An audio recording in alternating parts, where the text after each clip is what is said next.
Hello guys, welcome back to iDream media. ఈరోజు మనతో ఉన్నారు ఫ్యామిలీ కౌన్సిలర్, మోటివేషనల్ స్పీకర్, అలాగే పబ్లిక్ స్పీకర్ అయిన రజనీ రమ్మ గారు. ఇక ఇప్పుడు సొసైటీలో ఈ ఫేక్ డాక్టరేట్స్ కానీ, ఫేక్ డైటీషియన్స్ కానీ ఎక్కువైపోతుందని చెప్పడంలో ఎటువంటి డౌట్ లేదు.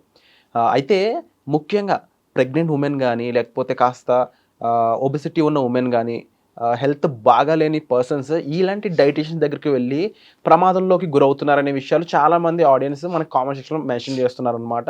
మనకి మెయిల్స్ కూడా వస్తున్నాయి. అయితే ఈ టాపిక్ మీద ఒక క్లారిటీ తీసుకుందాము. ఒక అవేర్‌నెస్ పాయింట్స్ ఏంటో తెలుసుకుందాము.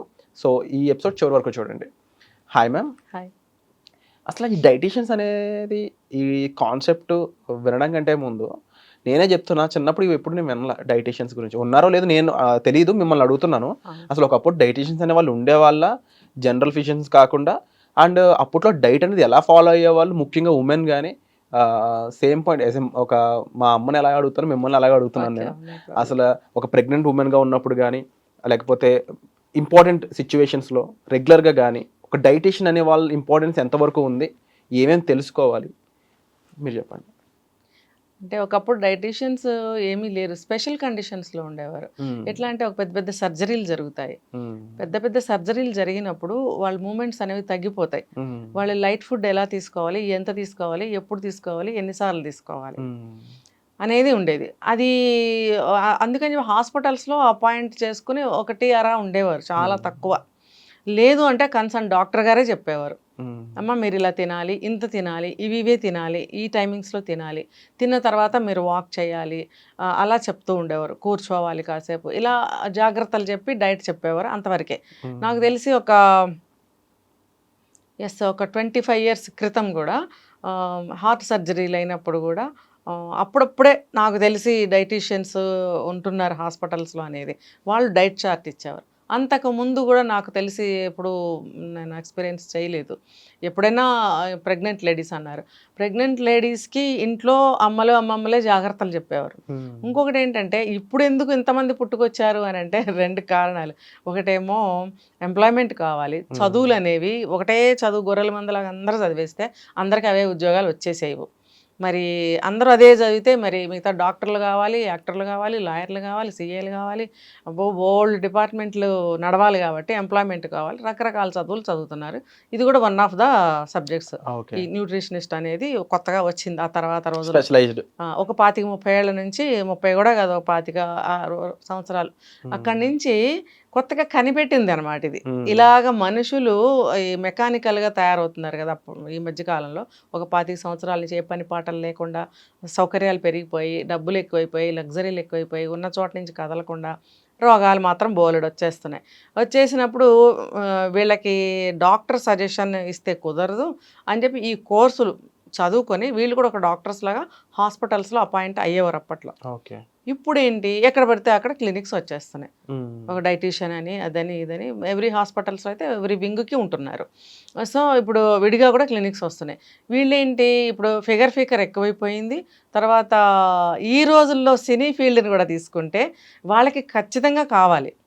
కావాలి కాబట్టి అలా మొదలైందని కూడా అనుకోవచ్చు. ఇది హ్మ్. ఎక్కడ పుట్టింది, ఎప్పుడు పెరిగిందనేది మనం ఖచ్చితంగా దాఖలాలు మనకేం తెలీదు. కాకపోతే మార్పనేది దాదాపు ఒక 25 సంవత్సరాల నుంచి. అంత క్రితం సినిమాలు తీసుకుంటే మరి యాక్టర్స్ అందరూ లావుగానే ఉండేవారు. హ్మ్. హీరోలు గాని, హీరోయిన్స్ గాని. ఎవరు కూడా మెరుపు తీగల్లాగా ఎవరు లేరు. ఉన్న వాళ్ళు బై బర్త్ తీరు. అలా ఉన్న యాక్టర్స్ ఉన్నారు అంటే పాతకాలంలో. ఇప్పుడు అందరూ సన్నగానే ఉంటున్నారుగా. అమ్మ వయసుల వాళ్ళు సన్నగానే ఉంటున్నారు. అమ్మమ్మ వయసుల వాళ్ళు సన్నగానే ఉంటున్నారు. హీరోయిన్‌లు సన్నగానే ఉంటున్నారు. ఏంటంటే వీళ్ళు మొత్తం అందరూ కూడా ఫిగర్ పెట్టుకొని వాళ్ళు డైట్ జాగ్రత్తగా తీసుకొని జిమ్ములు చేసి, ఎక్సర్‌సైజులు చేసి కాపాడుకుంటున్నారు ఫిగర్స్‌ని. అయితే దీనికోసం అని చెప్పి ఈ కోర్స్ బాగా చదవడము, క్లినిక్‌లు పెట్టుకోవడము, ఈచ్ ఎవ్రీ ఆర్టిస్టు ఒక డైటీషియన్‌ని అపాయింట్ చేసుకోవటము, జస్ట్ ఫర్ ఎంప్లాయ్‌మెంట్ అనుకోండి వాళ్ళకి కూడా ఒక ఎంప్లాయ్‌మెంట్ ఉంటుంది. సరే ఈ మార్పుల కోసం ఇలా జరిగింది. అయితే డబ్బులున్న వాళ్ళకి మెయిన్‌గా ఇది. మిగతా వాళ్ళందరూ ఏమైపోవాలి? ఇప్పుడు నార్మల్‌గా స్టూడెంట్స్ ఉంటారు, తల్లులుంటారు, ప్రెగ్నెంట్ లేడీస్ ఉంటారు, అనారోగ్యంతో ఇంట్లో ఉన్న పెద్దవాళ్ళుంటారు. వీళ్ళకి కూడా అవసరమే పడుతుంది. పడుతుంది కాబట్టి అలా సలహాలు తీసుకొని డైట్ కాపాడుకోవటంలో తప్పు లేదు. హ్మ్. దీనికంటే ముందు వెనక్కెళ్తే అప్పుడేమీ లేవు. హ్మ్. అప్పుడెలా? ఏంటంటే ఒళ్ళోంచి అందరూ పనులు చేసుకునేవారు. ఎవరి పనులు వాళ్ళు చేసుకునేవారు. చేసుకోవటం వల్ల అనారోగ్యాలు ఏమి వచ్చేవి కాదు. బాడీలు బొద్దుగా ఉన్నా అనారోగ్యం అయితే ఉండేది కాదు. శుభ్రంగా తినేవాళ్ళు, అన్ని పనులు వాళ్ళే చేసుకునేవాళ్ళు. బయటికి వెళ్ళిన స్కూళ్ళు, చదువులు, కాలేజీలు అందరికీ ఉన్నాయి కానీ ఎవరి పనులు వాళ్ళు చేసుకుంటూ ఆరోగ్యాన్ని జాగ్రత్త పెట్టుకునేవారు. ఇంట్లో నార్మల్గా తింటూ. ఇంకా ప్రెగ్నెంట్ లేడీస్ అంటే తల్లులు సలహా ఇస్తూ, వాళ్ళకి నార్మల్ డైట్ ఇస్తూ, వాళ్ళని కూడా అన్ని పనులు, డెలివరీ ఇంకో అరగంటలో పెయిన్స్ వస్తాయి అనగా కూడా వీళ్ళతో అన్ని పనులు చేయించేవారు. ఒకవేళ పుట్టింటికి ఎవరు వెళ్ళలేదు డెలివరీకి, వాళ్ళ ఇంట్లో వాళ్ళే ఉన్నారంటే కూడా హాస్పిటల్లో అడ్మిట్ అయ్యే ముందు క్షణం వరకు ఏం పనులు ఉన్నాయి అన్ని పనులు చేసుకున్నారు. బట్టలు ఉతుక్కున్నారు, గిన్నెలు తోముకున్నారు, ఇల్లు ఉడుచుకున్నారు, తోముకున్నారు, కడుక్కున్నారు, ఇంకో పిల్ల పాప ఉంటే వాళ్ళని చూసుకున్నారు, టైంకి భర్తకు అన్నీ వండి పెట్టేవారు. అన్నీ నార్మల్గా జరిగాయి. పెయిన్స్ వచ్చినాయంటే అప్పుడు హాస్పిటల్కి తీసుకెళ్ళేవారు. అంటే ఇప్పుడున్న డైటీషియన్స్లో కూడా ఏమైపోయింది అంటే అంటే ఒక ప్రాపర్ సర్టిఫైడ్ డైటీషియన్ని ఎవరు తప్పు అనడం లేదు. లేదు. బట్ కొంతమంది మాత్రం ఉమ్. అంటే సమాజంలో గౌరవం కోసమో తెలియదు, అంటే రాంగ్ ప్రూఫ్స్ క్రియేట్ చేయడం ఎంతవరకు కరెక్ట్ అంటారు? ఒక సర్టిఫైడ్ గవర్నమెంట్ సర్టిఫికేషన్ లేని ఒక యూనివర్సిటీయో ఏదో ఒక డాక్టరేట్ని ఇస్తారు. అంటే ఎగ్జాంపుల్ చెప్తాను మీకు. ఇప్పుడు మెగాస్టార్ చిరంజీవి గారికి డాక్టరేట్ ఉంది. అలా అని చెప్పేసి ఆయన డాక్టర్ చిరంజీవి గారు అని పిలవడానికి, ఆయన డాక్టర్ అనడానికి తేడా ఉంటుంది. అలాగే అంటే ఇప్పుడు డాక్టరేట్ తీసుకున్న ప్రతి పర్సన్ డాక్టర్ కాదు కదా. సో దాని యొక్క ఇన్నర్ మీనింగ్ని అర్థం చేసుకోవాలి చాలా మంది. ఇలా కొంతమంది డాక్టరేట్ని కొని వాళ్ళ పేరు ముందు పెట్టుకొని దాన్ని డైటీషియన్లోకి మార్చుకోవడం ఎంతవరకు కరెక్ట్ అంటారు? ఇలాంటి వాళ్ళతో డేంజర్ ఏంటి?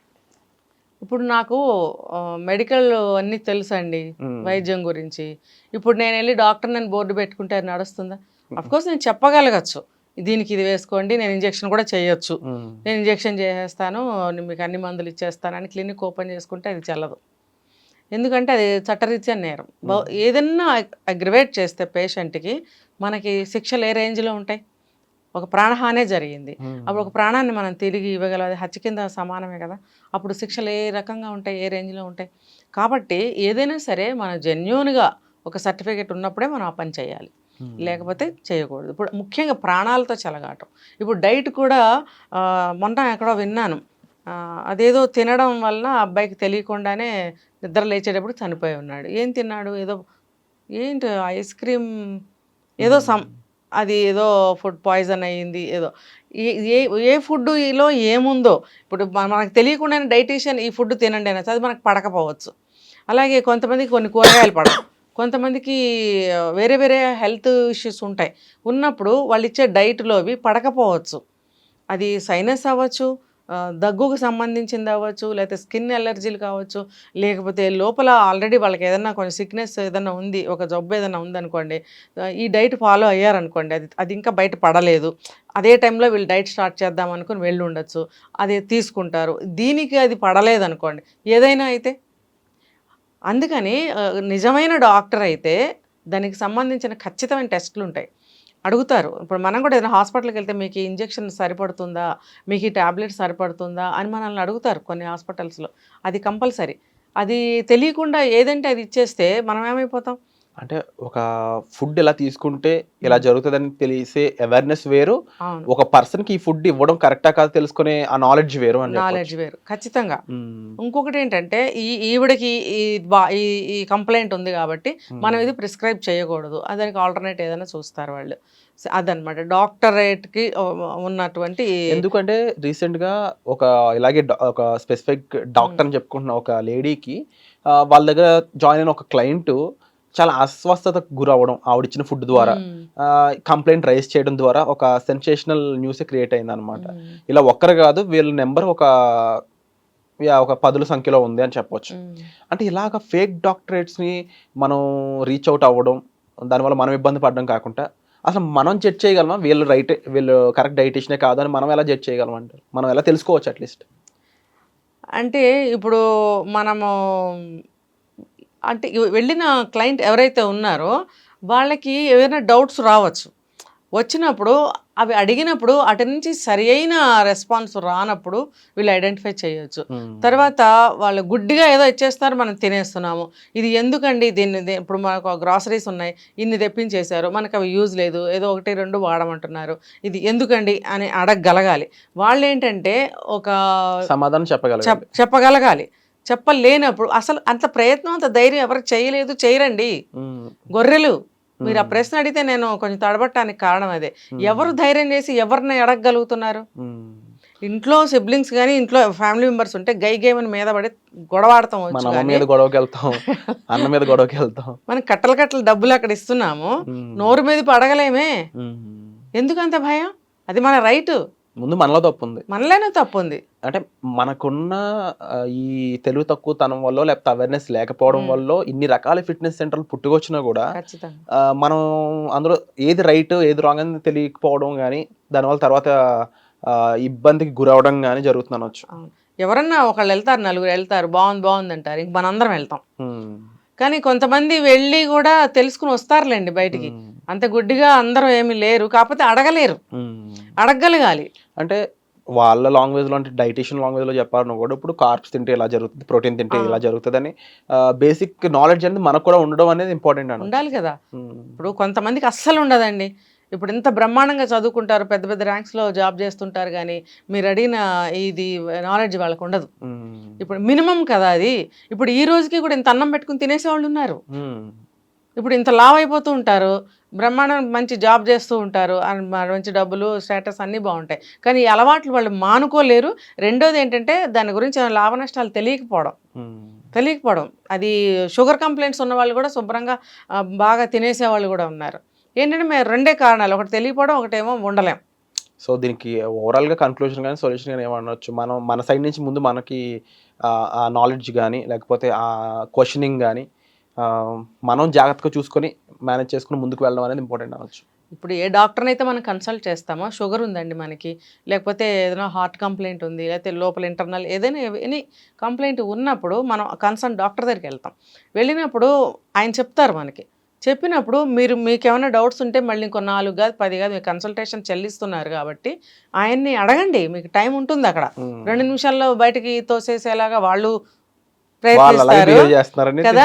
వీళ్ళేమో వెళ్ళంగానే కొంచెం ధైర్యం చాలదు డాక్టర్ల దగ్గరికి మాట్లాడడానికి, దాంతో 2 నిమిషాలు గడిచిపోతుంది.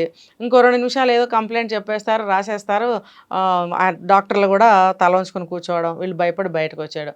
కాదు, మీరు 800 1000 రూపాయలు ఎంతో కన్సల్టేషన్ చెల్లించినప్పుడు ఆ కొంత టైం మీద మీ రైట్ ఉంటుంది. ఆ టైంని కనీసం ఒక 5 to 10 minutes అన్న అవైల్ చేసుకోండి. ఇంకా వీలైతే ఇంకా ఎక్కువ టైం కూడా మీరు తీసుకోవచ్చు.